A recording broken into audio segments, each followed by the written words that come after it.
আজকের যে ভিডিওটা আমি তৈরি করছি মূলত এই ভিডিওটা ক্লাস 11-এ যারা ইকোনমিক্স পড়ে তাদের জন্য। তো যেহেতু তাদের পরিসর খুব অল্প, সেই জন্যে এই ভিডিওয় যে কথোপকথনগুলো হবে বা যে সমস্ত জায়গাগুলো আমি বোঝাবার চেষ্টা করব, অনেক জায়গাতেই আমাকে অমিট করে যেতে হবে বা অনেক জায়গাকে এত এলাবোরেট ডিসকাশন করা যাবে না। তার কারণটা হচ্ছে যে সবার এমসিকিউ পরীক্ষা। এমসিকিউ পরীক্ষার ক্ষেত্রে যদি এত কিছু বলবার চেষ্টা করি তাহলে সেক্ষেত্রে সব কিছু গুলিয়ে যাবে। তো যাই হোক, বেশি কথা না বাড়িয়ে আমি চলে যাই বাজেট লাইন এই আলোচনাটায়। তাহলে বাজেট লাইন কথার অর্থ কি? বাজেট লাইন মানে হচ্ছে ক্রেতার বাজেট রেখা, মানে ক্রেতার ক্রয় ক্ষমতাকে আমরা এখান থেকে বিচার করব। তার কারণ আমরা যখন নিরপেক্ষ রেখা পড়েছি, নিরপেক্ষ রেখা পড়বার সময় দেখেছি যে একজন কনজিউমারের কাছে দুটো দ্রব্য থাকে, একটা এক্স আর একটা হচ্ছে ওয়াই। তাহলে সে দ্রব্যটা ভোগ করে স্যাটিসফ্যাকশান পায়। আর এই দ্রব্যটা ভোগ করতে গেলে তো পয়সা দিয়ে ওটা কিনতে হবে, তার মানে তার পারচেজিং ক্যাপাসিটি দরকার। সেই পারচেজিং ক্যাপাসিটি জানায় হচ্ছে বাজেট লাইন। তাহলে একজন কনজিউমার মনে করা যাক দুটো দ্রব্য ভোগ করে, একটা এক্স আর একটা ওয়াই। এক এক ইউনিট এক্স দ্রব্যের দাম মনে করি পি এক্স, আর এক এক ইউনিট ওয়াই দ্রব্যের দাম মনে করি পি ওয়াই। ঠিক আছে? তাহলে এক এক ইউনিট, তাহলে সে মোট কতখানি পরিমাণ দ্রব্য ক্রয় করছে? তাহলে সে মোট দ্রব্য ক্রয় করছে এক্স পরিমাণ। তাহলে সেক্ষেত্রে তার মোট ভোগের পরিমাণ কত হবে? এক্স এর জন্য এক্স ইন্টু পি এক্স, আর ওয়াই এর জন্য হবে হচ্ছে ওয়াই ইন্টু পি ওয়াই। আর সে মোট কত টাকা খরচা করছে? X into P X plus Y into P Y. এটা হচ্ছে তার মোট ব্যয়। আমরা ধরে নিই যে একজন কনজিউমার যে টাকা রোজগার করে সেই রোজগারের সবটাই সে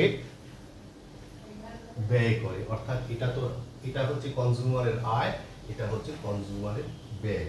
এবার কথা প্রসঙ্গে জানাই, সেটা হচ্ছে কি যে একজন কনজিউমারের রোজগার তো নির্দিষ্ট, তার তো আর রোজগার বাড়ে না, মানে রোজগার তো হুড়ুর হুড়ুর করে বেড়ে যায় না।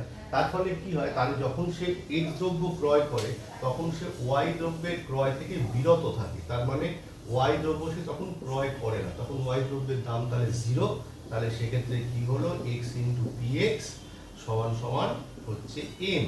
তাহলে সেক্ষেত্রে কি হলো? এক্স ইকুয়ালস টু দাঁড়ালো হচ্ছে এম বাই পি এক্স। আমি মনে করলাম যে এম মানে হচ্ছে 500 টাকা। এটা নিউমেরিক্যাল এক্সাম্পল নিয়ে আমরা বোঝার সুবিধার্থে আমি মনে করলাম ইনকাম অফ দি কনজিউমার হচ্ছে 500, এক এক ইউনিট এক্স দ্রব্যের দাম মনে কর 50। তাহলে সেক্ষেত্রে কি হবে? তাহলে সেক্ষেত্রে যেটা হবে সেটা হচ্ছে যে এখান থেকে একটা শূন্য তুললাম। তাহলে আচ্ছা, এখানে একটু ভুল করলাম, ঠিক করি। তো আমি মনে করলাম 500 আর হচ্ছে 50, এখান থেকে শূন্য দশমিকটা তুললাম, একটা দুটো হলো। তাহলে সেক্ষেত্রে কি হলো? 1000 ইউনিটস। তাহলে 1000 ইউনিটস হচ্ছে আমার সর্বাধিক এক্স ভোগের পরিমাণ। তাহলে সর্বাধিক এক্স ভোগের পরিমাণ হচ্ছে 1000 ইউনিটস। তাহলে 1000 ইউনিটস একজন কনজিউমার ম্যাক্সিমাম ভোগ করতে পারে। হলো? ঠিক সিমিলারলি যখন সে ওয়াই দ্রব্য ভোগ করবে তখন সে এক্স দ্রব্যের ভোগ থেকে বিরত থাকবে। তাহলে সেক্ষেত্রে কি হবে? X into zero Y into P Y সমান সমান এম। তাহলে ম্যাক্সিমাম ওয়াই ভোগের পরিমাণ কত হবে? M by P Y. হলো? এবার আমরা যেটা দেখবার চেষ্টা করব সেটা হচ্ছে কি যে বাজেট রেখাটা কিরকম দেখতে হয় আর বাজেট রেখার ঢালটা কিরকম হয়ে থাকে। তো ব্যাপারটা হচ্ছে কি যে তাহলে আমরা যেটা এখান থেকে আরেকবার একটুখানি লিখি যে সর্বাধিক এক্স ভোগের পরিমাণ হচ্ছে এম বাই পি এক্স, আর সর্বাধিক ওয়াই ভোগের পরিমাণ হচ্ছে এম বাই পি ওয়াই। একজন কনজিউমার কি হয় দেখ, এখান থেকে এদিকে ওয়াই পরিমাপ করেছে, এদিকে এক্স পরিমাপ করেছে। তাহলে সর্বাধিক এক্স ভোগ করবে কতটুকু? সর্বাধিক এক্স ধর এতটুকু ভোগ করলো, মনে করলাম এটা এ, এটা মনে করলাম বি। আর সর্বাধিক ওয়াই ভোগ কতখানি করলো? ওয়াই ভোগ করলো হচ্ছে এ। তাহলে সর্বাধিক ওয়াই ভোগের পরিমাণ হচ্ছে ও এ। ও এ মানে হচ্ছে সর্বাধিক ওয়াই ভোগের পরিমাণ। সর্বাধিক এক্স ভোগের পরিমাণ হচ্ছে ও বি। ঠিক আছে?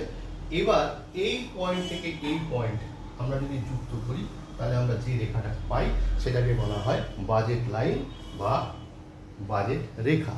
এবার একটা কথা বলি শোন, কথাটা হচ্ছে কি, এই বাজেট রেখা সবসময় তো ঋণাত্মক ঢাল সম্পন্ন হয়, মানে এ থেকে বিতে হয়, বি থেকে কখনো এর দিকে যায় না। কেন হয় তার এক্সপ্লেনেশন অবশ্যই আমাদের জানা উচিত, কিন্তু আমি এখন আর জানাতে চাইছি না, ঠিক আছে? তাহলে আমি দেখতে পাচ্ছি কি, যে এই বাজেট রেখার যদি ঢাল নির্ণয় করবার চেষ্টা করি, সবসময় ঢাল হবে লম্ব বাই ভূমি। তাহলে লম্ব কত? ওয়ে, ওয়ে মানে হচ্ছে এম বাই পি এক্স ভাগ এম বাই পি ওয়াই। তাহলে কি হলো? M by P X into P Y by M. M M কেটে গেল, তাহলে পড়ে থাকলো কত? P Y by P X. তাহলে P Y by P X হচ্ছে বাজেট রেখার ঢাল, এবং অবশ্যই এর আগে কি থাকে? একটা নেগেটিভ সাইন থাকে। কেন নেগেটিভ সাইন থাকে? যেহেতু বাজেট রেখাটা এ থেকে বি পয়েন্ট অবধি গেছে, আর এই ও এ বি এই অংশটা হচ্ছে বাজেট রিজিয়ন, মানে বাজেট অঞ্চল। কি বললাম? বাজেট রিজিয়ন মানে বাজেট অঞ্চল। একজন কনজিউমার ম্যাক্সিমাম এই যে বাজেট রেখার উপরে থাকবে, এর বাইরে কোনো পয়েন্ট এসে যাবে না। তাহলে এইভাবে আমরা একটা বাজেট রেখাকে নির্ণয় করতে পারি। তাহলে আশা করা যায় মোটামুটিভাবে আমি বাজেট রেখার কনসেপশনটা তোদের দিতে পারলাম। দেখা যাক ভিডিওটা কতক্ষণ হয়েছে। ভিডিওটা অলরেডি 6 মিনিট হয়ে গেছে, আরেকটু যাই। তাহলে এই বাজেট রেখা হয়ে যাওয়ার পর আমরা যাব দুটো আর কনসেপ্টে। একটা হচ্ছে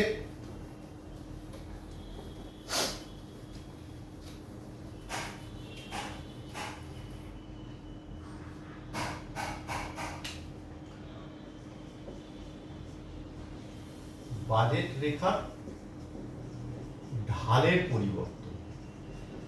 বাজেট রেখা তাহলে ঢাল কি দেখলাম? P Y by P X minus P Y by P X. কি করে মোটামুটি হয় দেখালাম। তো এবারে এই জায়গায় দাঁড়িয়ে আমি মনে করলাম যে কনজিউমারের কাছে শুধুমাত্র দুটো দ্রব্য আছে, একটা ওয়াই, একটা হচ্ছে এক্স। এই কি হচ্ছে? এই হচ্ছে এবি বাজেট লাইন, আর হচ্ছে আর একটা বাজেট লাইন মনে করলাম এবি ওয়ান। এখানে অ্যাজিউম করে নিলাম যে কনজিউমারের কাছে আয়ের পরিমাণ নির্দিষ্ট। কি বললাম? কনজিউমারের কাছে আয়ের পরিমাণ নির্দিষ্ট, এবং এক্স দ্রব্যের দাম কমেছে। তাহলে এক্স দ্রব্যের যদি দাম কমে, চাহিদার সূত্র অনুযায়ী এক্স দ্রব্যের চাহিদা বাড়বে। আর দেখ এখানে বাজেট রেখাটা আমি একটা পয়েন্ট থেকেই তৈরি করেছি। তার মানে যখন তুই এবি বাজেট লাইনে আছিস, ফর এবি বাজেট লাইন, কি বললাম? For A B budget line budget রেখার ঢাল কি হবে? লম্ব বাই ভূমি, মানে ও এ বাই ও বি। কি বললাম? ও এ ডিভাইডেড বাই ও বি হলো। তুই যখন এবি ওয়ান বাজেট লাইনে আছিস, তখন বাজেট রেখার ঢাল কি হবে? ও এ বাই ও বি ওয়ান। কি বললাম? ও এ বাই ও বি ওয়ান। তাহলে দেখ এখানে কি হচ্ছে?